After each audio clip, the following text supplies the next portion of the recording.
Hello, welcome to the Learn English Lab. Today's deep dive focuses on C1 Advanced English Vocabulary Learning, specifically targeting over 40 high-level terms associated with global issues. Now, for you, the learner, this is more than just, memorizing a list. Our mission is really to provide a shortcut to truly informed conversation.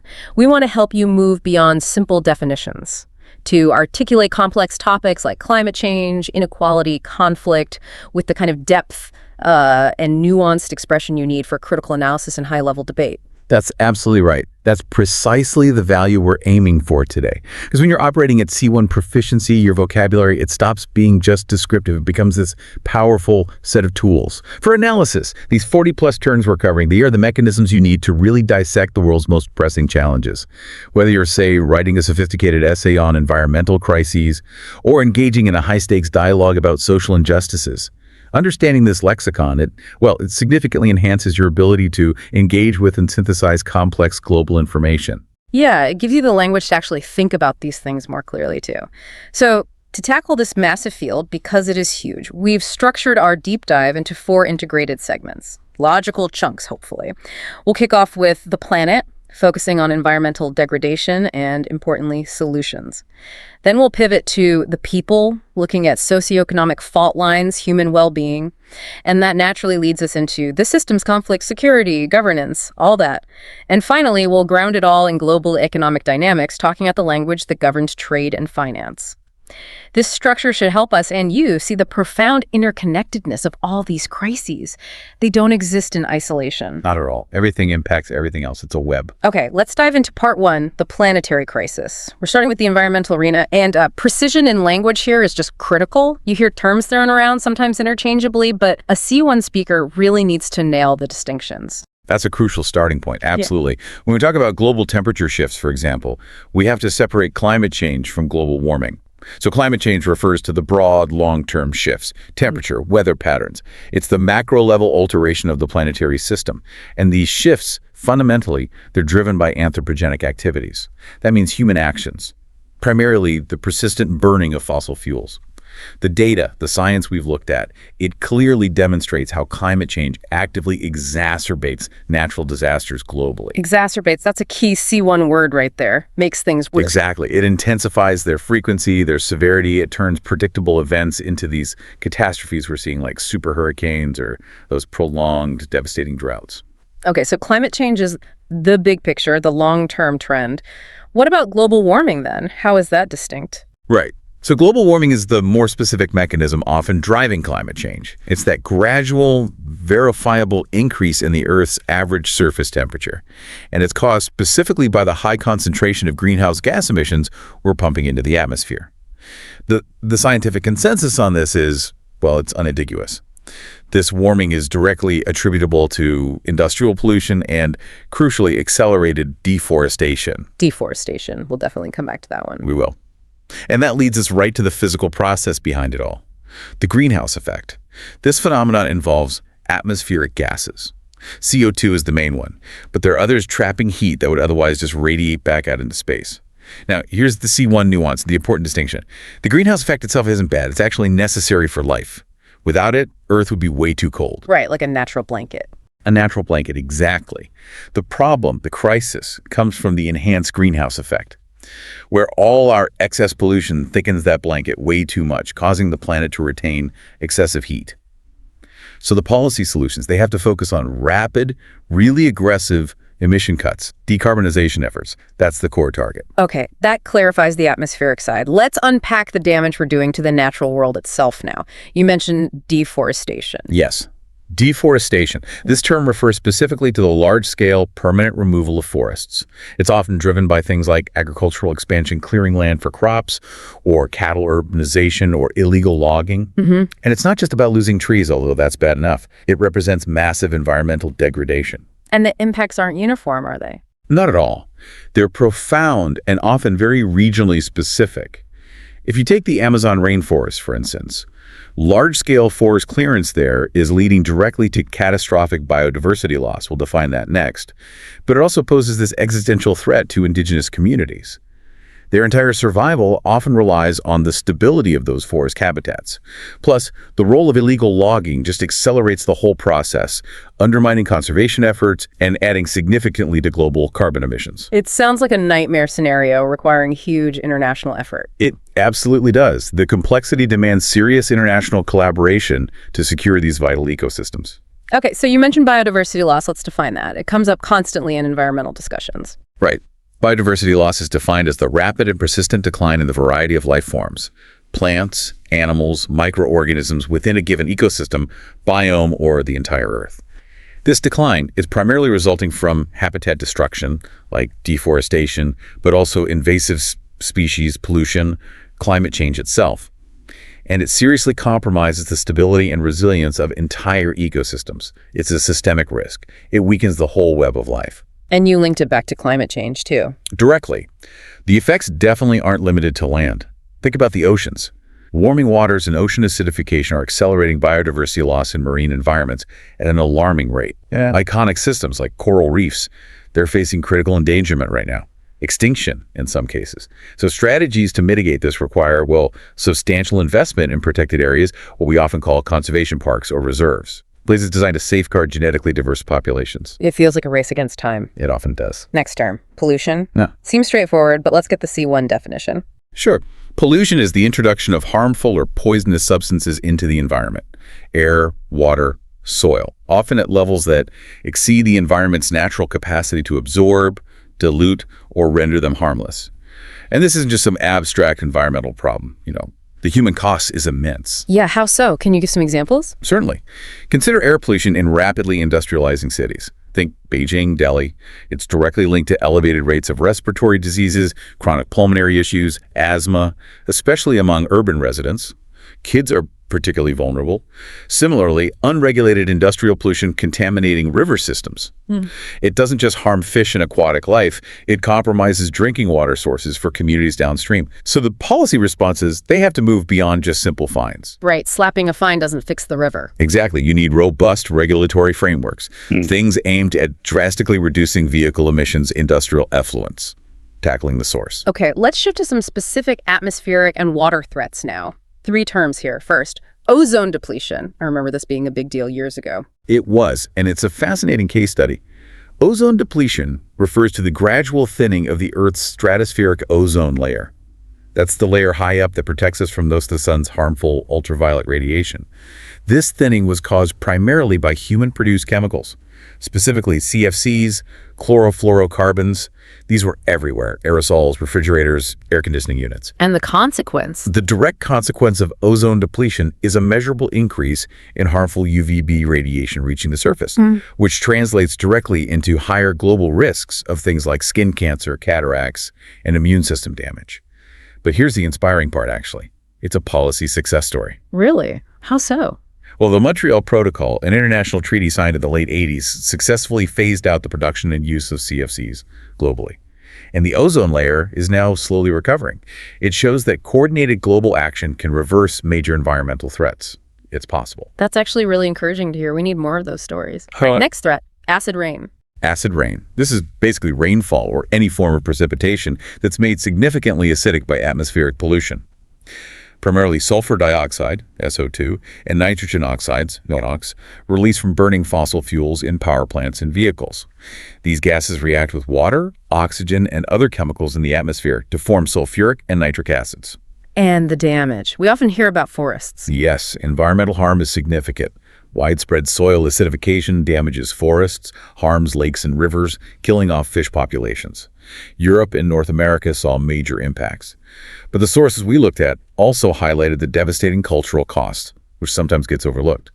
Acid rain actively erodes historic stone monuments, buildings, sculptures, literally dissolving away our cultural heritage over decades. Wow. I hadn't fully appreciated that aspect. It connects pollution directly to history. It does. It shows how these things cascade through different systems. Yeah. And finally, under this threat profile, we absolutely must address water scarcity. Right. Lack of water. Essentially, yes. It's defined as the lack of sufficient reliable freshwater resources to meet the demands of a population and its supporting ecosystems, both human and environmental needs. And this challenge is being acutely exacerbated by changing climate factors. especially persistent droughts in arid and semi-arid regions. Think the Sahel, parts of the Middle East, Australia, the American Southwest. And the key insight here, the C1 level connection. It's the crucial link between water scarcity and food systems. Global water scarcity directly impedes agricultural output. You can't grow crops without water. This threatens food security, a term we'll get to shortly, and it just underscores again that interconnected nature of all these global issues we're covering. Water, food, climate, they're all linked. That interconnectedness is becoming really clear. It's not just one problem, it's a system of problems. Exactly, which logically moves us towards the vocabulary of solutions. We've diagnosed the problems, now how do we talk about fixing them? The immediate question becomes, how do we achieve growth, development, improve lives without compromising the future, without destroying the planet that sustains us? The answer, or at least the framework for an answer, is often encapsulated in the term sustainable development. Sustainable development. We hear this one a lot too. What's the core definition? It's defined as economic and technological progress that satisfies our current needs, food, energy, housing, jobs, without jeopardizing the capacity of future generations to satisfy their own needs. It's about balancing economic viability, social equity, and environmental protection, the three pillars. And how does this translate into practice? It sounds good conceptually. It's now central to major international frameworks, like the UN's Sustainable Development Goals, the SDGs. You see those everywhere. And it translates into tangible policy across the board. Everything from urban planning, designing cities, to minimize emissions, maximize green space, improve public transport, all the way down to a fundamental shift needed in corporate responsibility, compelling businesses to integrate sustainable practices throughout their supply chains. It's becoming mainstream, slowly but surely. A key part of that has to be energy, right? Absolutely vital. A huge component of achieving sustainable development is the global shift toward renewable energy. This is power generated from sources that naturally replenish themselves. Think solar, wind, geothermal, hydropower, some forms of biomass. Governments worldwide are heavily incentivizing this transition, offering subsidies, setting targets, precisely because it reduces the world's pervasive, dangerous dependence on fossil fuels. Okay, let's define fossil fuels explicitly then. Right. Fossil fuels are those finite, non-renewable energy sources formed from the remains of ancient organisms over millions of years, primarily coal, oil, and natural gas. They currently provide the vast majority of the world's energy. That's the reality. And therein lies the challenge, the dichotomy we face. Exactly. It's a huge political and economic challenge. Fossil fuels still provide most of our baseload electricity and transport fuel. So we're in this race against time to phase them out aggressively to combat climate change. Yet we have to simultaneously manage the massive ecosystem harm caused by their ongoing extraction and use. Think oil spills, habitat destruction from coal mining, air pollution from burning them. It's a monumental mitigation and transition challenge. That's another good C1 term, mitigation, meaning reducing the severity. A perfect use of it, yes. Mitigation is key. And finally, on this environmental front, we should touch on individual and corporate accountability through the concept of the carbon footprint. Yes, calculating your footprint. Precisely. The carbon footprint is a metric.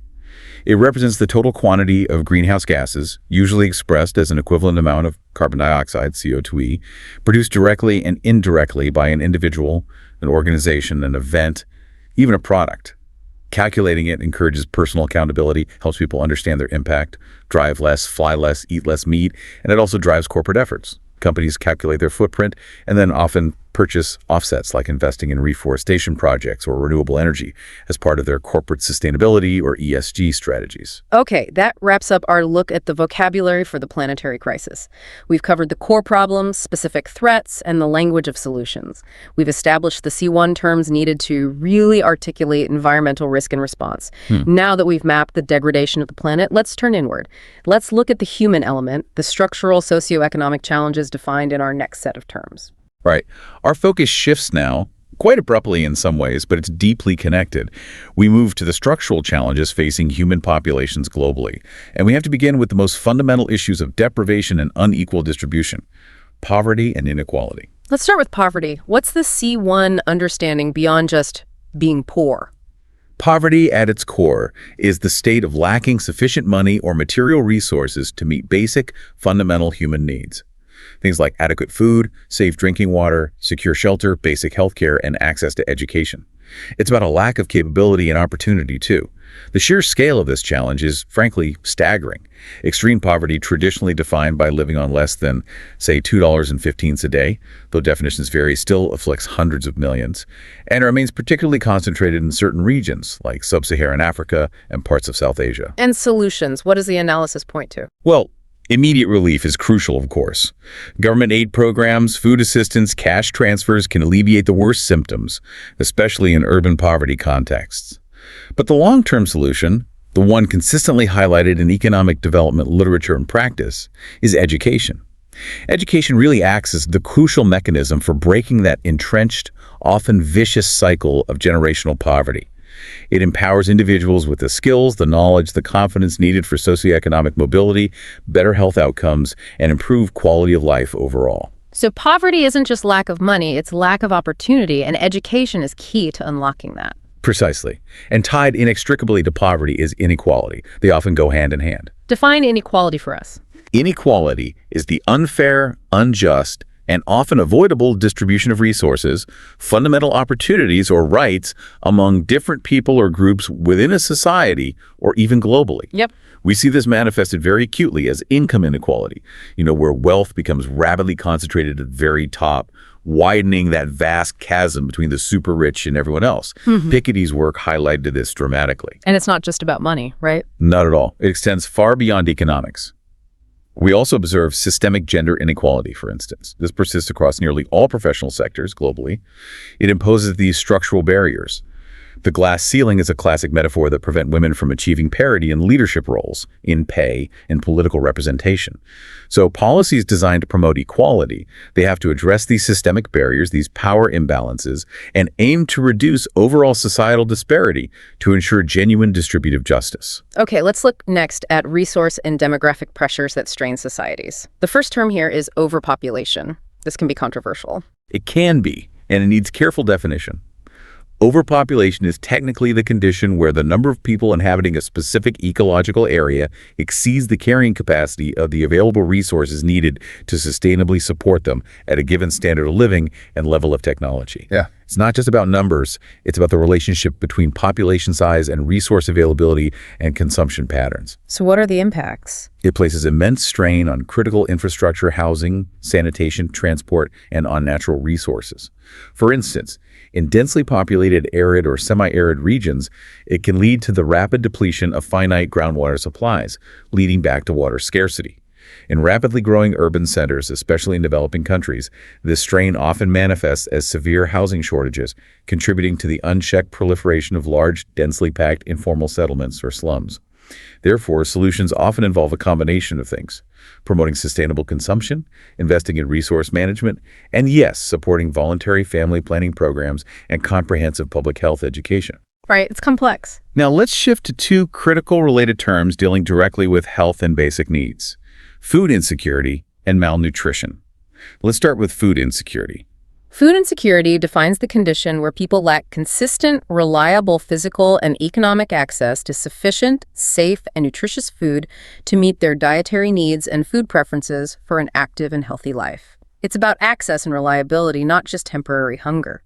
We see this situation become particularly acute in active conflict zones, where supply lines are cut and agriculture is disrupted. And as we established earlier, climate change functions to worsen agricultural volatility through droughts, floods, changing growing seasons, which exacerbates the risk of famine and food insecurity globally. And how does malnutrition differ? Malnutrition is the physical condition that results from an inadequate, unbalanced, or insufficient dietary intake. It covers both undernutrition and increasingly obesity in some contexts. But focusing on undernutrition, it leads directly to a range of severe health problems. In children, crucially, it can manifest as stunting impaired growth and development and wasting, being dangerously thin. This has lifelong consequences for physical and cognitive development.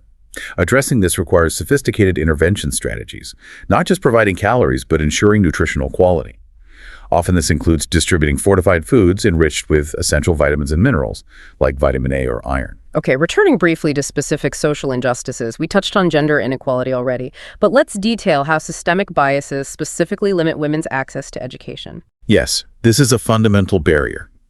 In many parts of the world, girls are still less likely than boys to enroll in or complete primary and especially secondary education due to cultural norms, safety concerns, early marriage, or the expectation that they perform domestic labor. This lack of education severely curtails their future economic participation, their health outcomes, and their ability to advocate for their own rights. It perpetuates cycles of poverty and disempowerment. So addressing this requires It requires targeted policy interventions, things like scholarships for girls, making schools safer, challenging discriminatory social norms, and providing economic incentives for families to educate daughters. It also connects back to workplace equality policies like quotas, equal pay legislation, and affordable childcare are needed to dismantle patriarchal structures and promote genuine gender equality across the board. And another deeply concerning issue, child labor. Yes. Child labor refers to the systemic exploitation of children through any form of work that is mentally, physically, socially, or morally dangerous and harmful to children, and/or interferes with their mandatory schooling. It essentially deprives them of their basic childhood rights, their potential, and their dignity. And regrettably, despite international conventions, this practice persists, particularly in agriculture, mining, manufacturing, and domestic service, often hidden within unregulated industries and informal economies. And the solution isn't just banning it, is it? Banning it through national laws is vital, of course. Enforcement is key. But the key to its true eradication lies deeper. It requires providing viable, sustained education initiatives making school accessible and relevant. And crucially, establishing strong social safety nets and alternative sustainable economic pathways for families so they aren't forced by poverty to send their children to work. Okay, finally, in this segment on people and society, let's discuss the essential foundation of human dignity, starting with human rights. Human rights. These are the fundamental freedoms and inherent entitlements guaranteed to all human beings, universally, regardless of race, sex, nationality, ethnicity, language, religion, or any other status. They include rights like the right to life, liberty, freedom from slavery and torture, freedom of opinion and expression, the right to work and education, and many more. They are codified in international law, like the Universal Declaration of Human Rights. And when these are violated? Persistent documented violations inevitably spark profound international outcry, diplomatic pressure, sanctions sometimes. Global watchdog organizations like Amnesty International or Human Rights Watch play a critical role in monitoring situations, documenting abuses, and advocating for accountability, especially in zones of conflict or under authoritarian rule. Ultimately, education about human rights is a key mechanism for fostering tolerant, pluralistic, and accountable societies globally. People need to know their rights to claim them. And that vulnerability, the violation of those rights, leads us directly to our final term in this section, refugee crisis. Yes. A refugee crisis is defined as the mass displacement of people who are compelled to flee their homes and cross international borders duously, typically due to well-founded fears of persecution based on race, religion, nationality, political opinion, or membership in a particular social group, or because of war, generalized violence, or overwhelming natural disaster. This places immense logistical, economic, and social strain on the immediate host nations, and often has wider geopolitical repercussions. Can you give a specific example? The Syrian refugee crisis, starting around 2011, is a stark contemporary example. Millions were displaced internally and externally, severely testing the resources and the political will of neighboring countries like Turkey, Lebanon, and Jordan, as well as European nations. The immediate response relies heavily on humanitarian aid agencies, UNHCR, NGOs setting up transitional camps providing food, shelter, medical care. But the long-term imperative centers on finding durable international solutions, resettlement, integration, or ideally, resolving the underlying conflicts or persecution that caused the displacement in the first place, allowing for safe return. A truly complex and heartbreaking issue. Deeply so. Okay, part 3. We're now moving into the dense realm of political science, geopolitical stability, security structures. Basically, the systems that are supposed to maintain order, or conversely, can cause massive upheaval and suffering. Let's start with crime and exploitation that don't respect borders. Right. And one of the most serious transnational crimes representing the ultimate exploitation of human vulnerability is human trafficking. This is the illicit trade of human beings, often managed by sophisticated, covert, transnational criminal networks. The purpose is exploitation, which can take many forms: forced labor, sexual slavery, forced marriage, organ harvesting.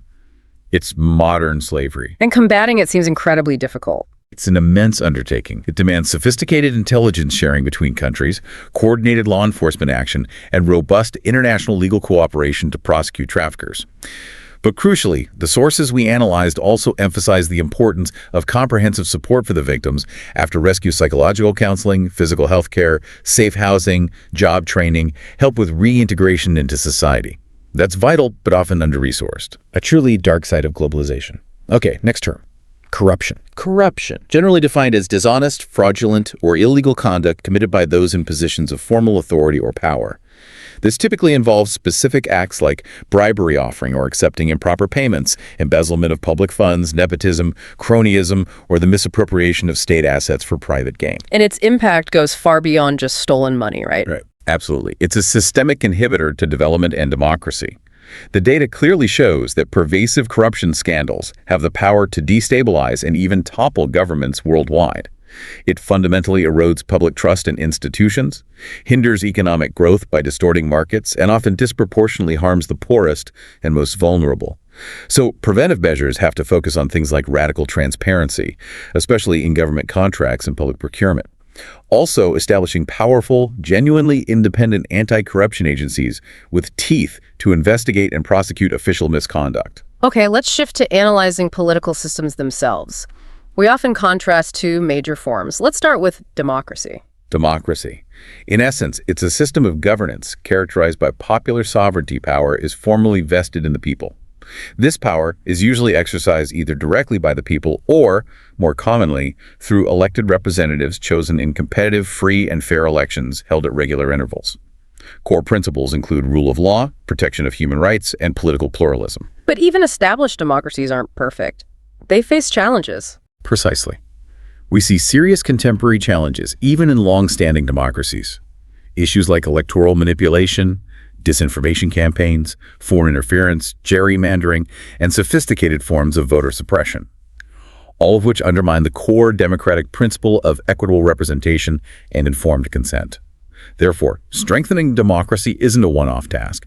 It requires sustained investment in things like civic education, promoting media literacy, ensuring electoral integrity, and protecting the foundational principles against both internal and external threats. And the opposite system often discussed is authoritarianism. Correct. Authoritarianism is characterized by concentrated, strong central power, severely limited political pluralism, often only one party or leader holds real power, and the systematic suppression of civil liberties and political opposition. These regimes maintain control through various means: active censorship of media and the internet, ubiquitous state surveillance, control over the judiciary, limitations on freedom of assembly and speech, and often the systematic suppression or intimidation of dissent. They might seem stable on the surface sometimes. They might project an image of stability, yes. But historical observation confirms that transitions away from authoritarian rule are often fraught with immense political turbulence, instability, and sometimes even violent conflict. This is partly because deep-seated institutional trust, social capital, and democratic norms have been systematically undermined or destroyed over time. Rebuilding takes generations. Okay, moving to global prejudice and, tragically, atrocities. We have three C1 terms here defining the architecture of social hatred. First, xenophobia. Xenophobia, defined as the intense or irrational dislike, fear, or hatred of people perceived as foreign or strange people from other countries, cultures, or groups. And where does this tend to flare up? This prejudice often sees a sharp, sometimes politically manipulated, rise during periods of heightened international migration, economic uncertainty, or intense nationalistic immigration debates. Critically, xenophobia actively hampers multicultural integration efforts, fuels discrimination, and exacerbates societal fissures and tensions. The primary countermeasures involve promoting intercultural understanding through robust diversity education, enforcing anti-discrimination laws, and pursuing progressive policy reforms that champion inclusion and challenge hateful rhetoric. Related but distinct is racism. Yes, related but distinct.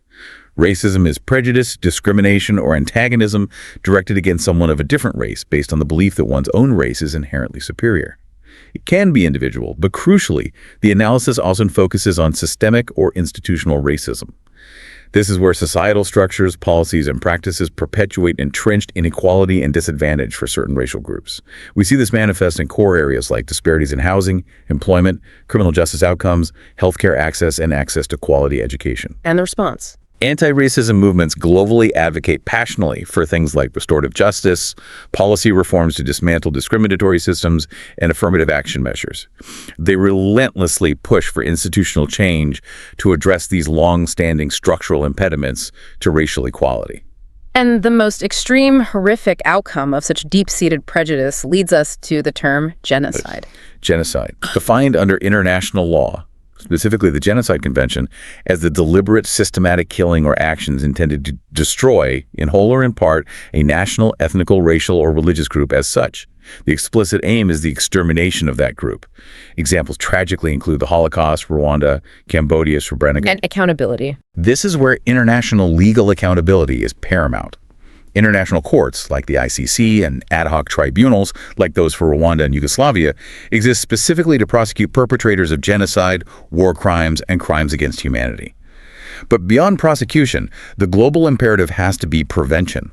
This requires robust early warning systems, effective diplomacy, comprehensive intelligence gathering, and the political will for timely intervention to preempt mass atrocities before they can occur.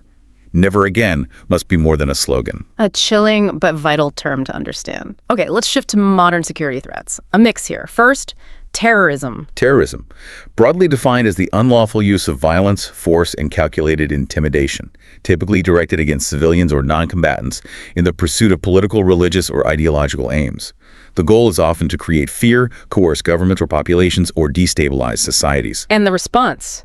The immediate organized response often involves highly specialized counterterrorism units and intelligence agencies working tirelessly to detect threats, disrupt plots, dismantle networks, and cut off extremist financing. Unfortunately, terrorism contributes significantly to pervasive global instability, fuels conflicts, and necessitates sophisticated, often controversial collaborative intelligence efforts involving vast international coalitions.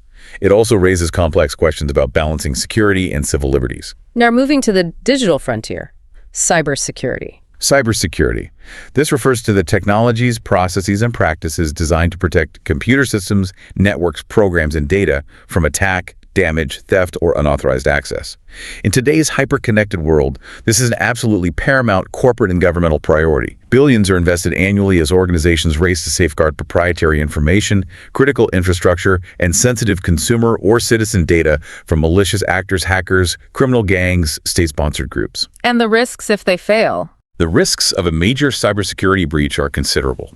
They range from financial losses and reputational damage for companies to the exposure of immense amounts of personal information leading to identity theft and fraud, to the disruption of essential services, and even geopolitical friction or espionage if state actors are involved.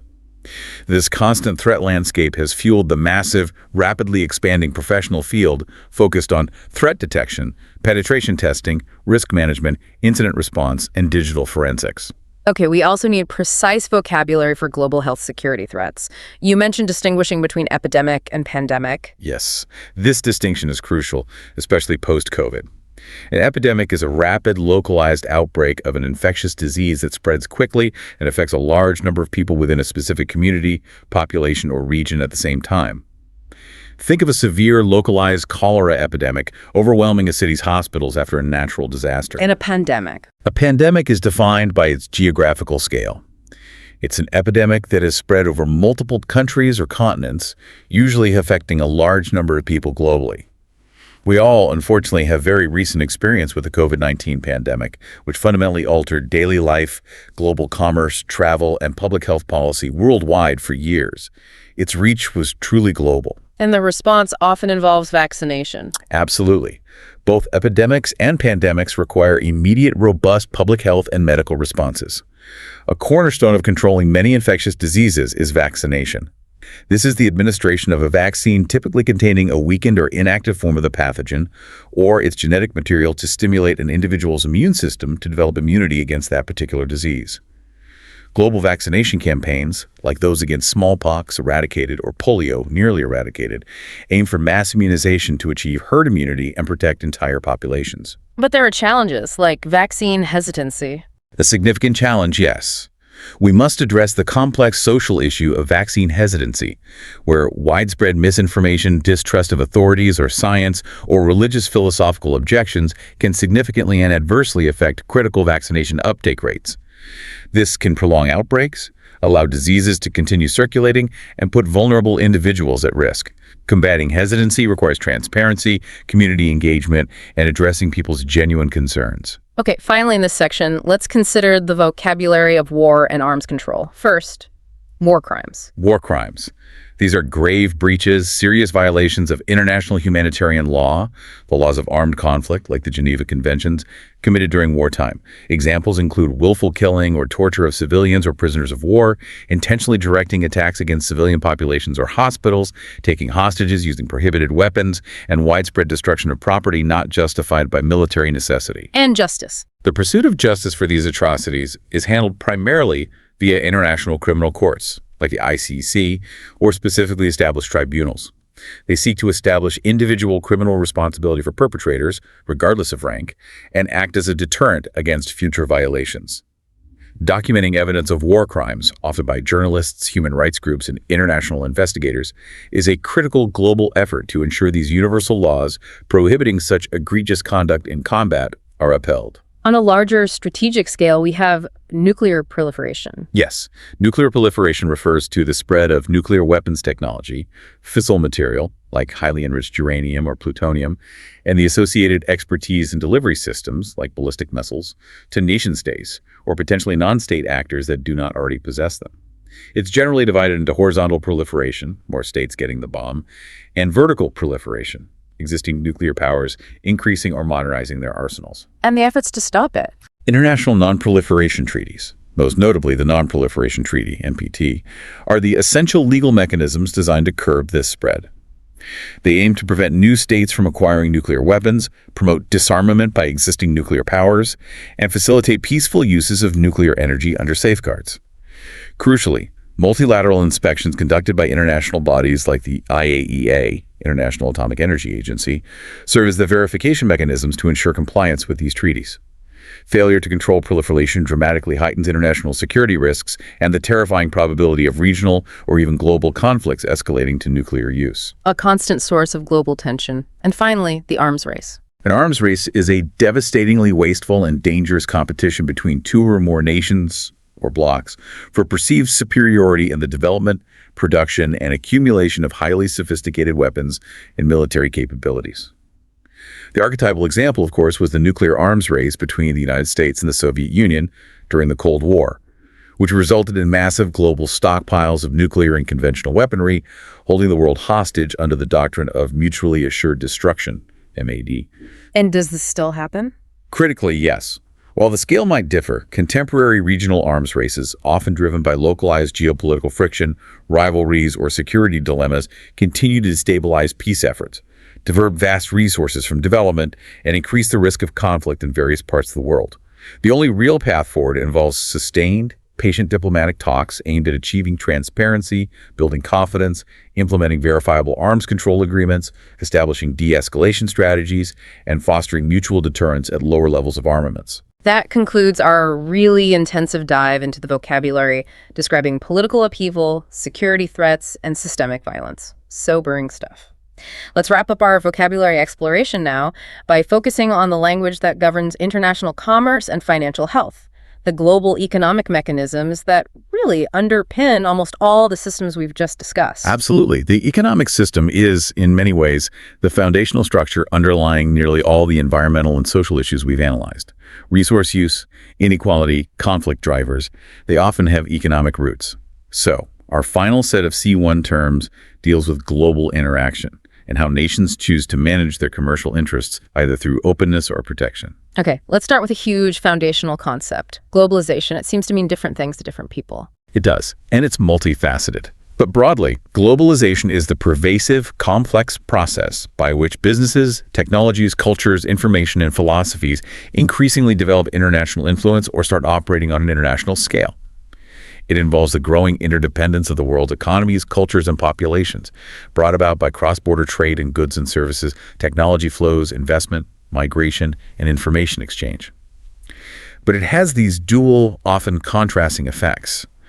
While it undeniably facilitates complex international trade, spurs innovation, and potentially lowers consumer prices, The analysis consistently shows it often increases economic inequality within nations, between skilled and unskilled workers, for example, and between nations developed versus developing. This often leads to significant social and political resistance or backlash. And that resistance can manifest as protectionism. Frequently, yes.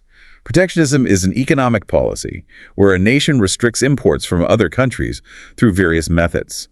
The most common tools are imposing steep tariffs, taxes on imported goods, setting strict quotas, limits on the quantity of goods that could be imported, or utilizing non-tariff barriers like complex regulations, subsidies for domestic producers, or restrictive licensing requirements.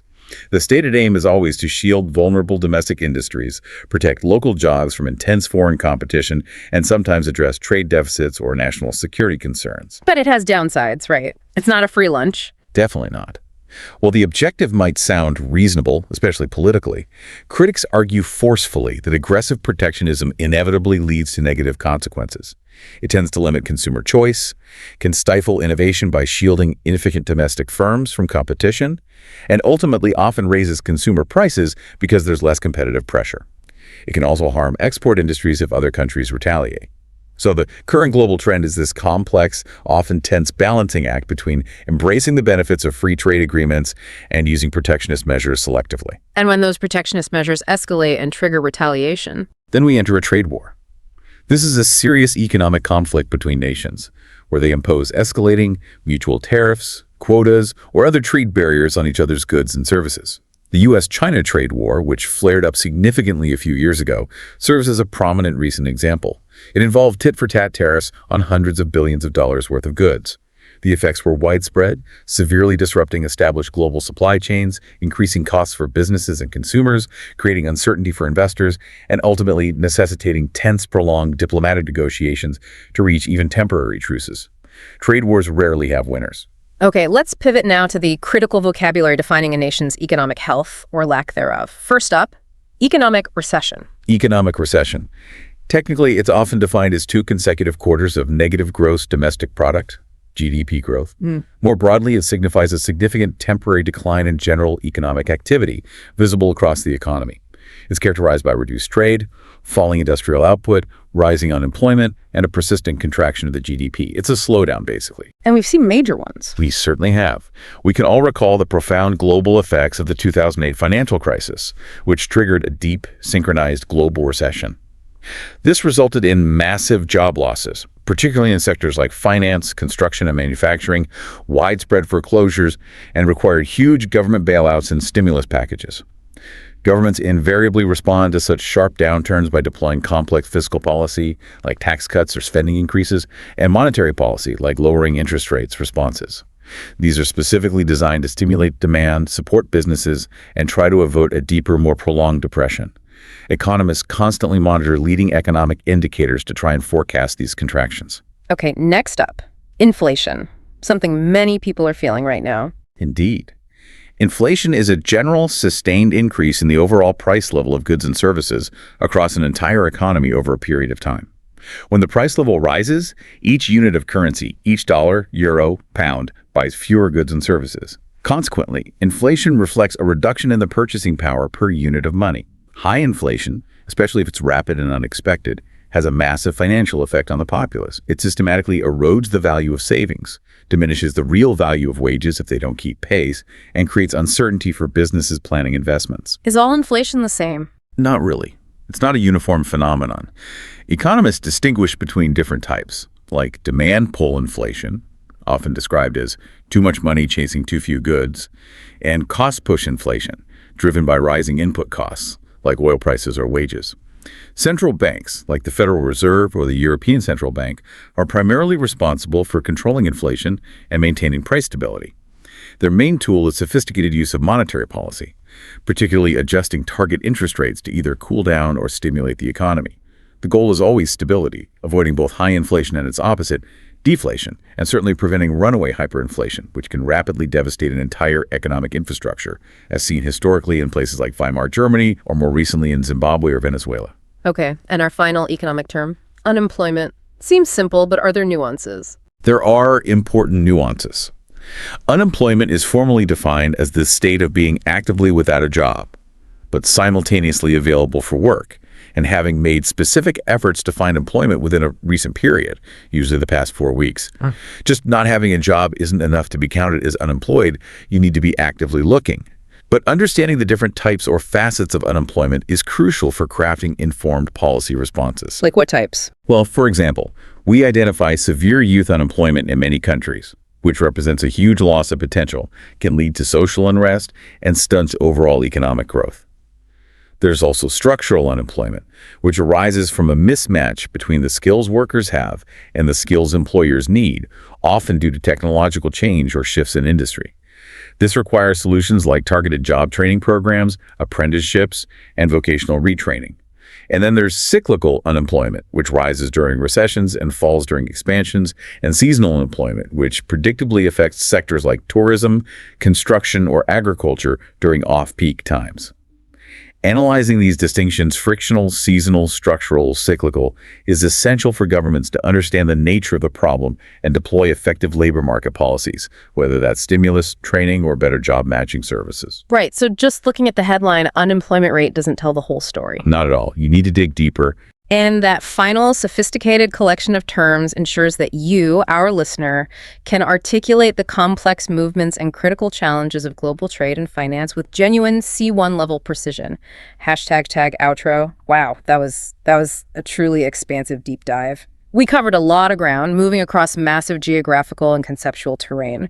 We started with the macro-scale vocabulary of planetary risk, didn't we? Defining terms like climate change, global warming, the greenhouse effect, deforestation, biodiversity loss. The foundations of the environmental crisis. Then we navigated the human crisis terms, really tough ones like poverty, inequality, food insecurity, and the devastating reality of the refugee crisis. Yeah, focusing on well-being and justice. Then we drill down into those complex geopolitical concepts, democracy versus authoritarianism, the dangers of corruption, xenophobia, racism, the horror of genocide, and modern threats like terrorism, cybersecurity, and the risks of nuclear proliferation. The systems of power, conflict, and control. And finally, just now, we anchored our understanding with the complexities of economic life, covering globalization, protectionism, recession, inflation, and unemployment.